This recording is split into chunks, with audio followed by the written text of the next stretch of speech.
മത്സ്യബന്ധന ബോട്ടിൽ കപ്പലിടിച്ച് 2 മരണം. പൊന്നാനിയിൽ നിന്നുള്ള ബോട്ടാണ് അപകടത്തിൽപ്പെട്ടത്. പൊന്നാനി സ്വദേശികളായ ഗഫൂർ, സലാം എന്നിവരാണ് മരിച്ചത്. TK അരവിന്ദൻ ചേരുകയാണ്. അരവിന്ദൻ, ഈ അപകടം സംബന്ധിച്ചുള്ള കൂടുതൽ വിവരങ്ങൾ എന്തൊക്കെയാണ്? ശ്രീജ, ചാവക്കാട് നിന്ന് 38 നോട്ടിക്കൽ കിലോമീറ്റർ അപ്പുറത്താണ് അപകടം ഉണ്ടായിരിക്കുന്നത്. രാത്രി 1 മണിയോടെയാണ് അപകടം. ലക്ഷദ്വീപിൽ നിന്ന് ബേപ്പൂരിലേക്ക് വരികയായിരുന്ന ചരക്ക് കപ്പലാണ് ബോട്ടിലിടിച്ചത്. ബോട്ട് ഇടിയുടെ ആഴത്തിൽ ബോട്ട് 2ആയി പിളർന്ന് മുങ്ങി താഴുകയായിരുന്നു. 6 പേരാണ് ഇതിലുണ്ടായിരുന്നത്. 6 ജീവനക്കാരാണ് ബോട്ടിലുണ്ടായിരുന്നത്. ഇതിൽ 4 പേരെ കപ്പൽ ജീവനക്കാർ തന്നെ രക്ഷപ്പെടുത്തി.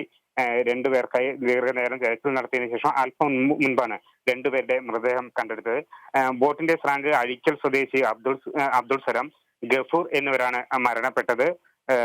2 പേരുടെയും മൃതദേഹം ഇപ്പോൾ തീരത്തേക്ക് എത്തിക്കാനുള്ള ശ്രമം കോസ്റ്റ് ഗാർഡിന്റെ നേതൃത്വത്തിൽ നടക്കുകയാണ്. 9 മണിയോടെ മൃതദേഹം പൊന്നാനിയിൽ എത്തുമെന്നാണ് നമുക്കിപ്പോൾ അറിയാൻ സാധിക്കുന്നത്. എന്തായാലും രാത്രി 1 മണിയോടെയാണ് അപകടം ഉണ്ടായത്. ശ്രീജ.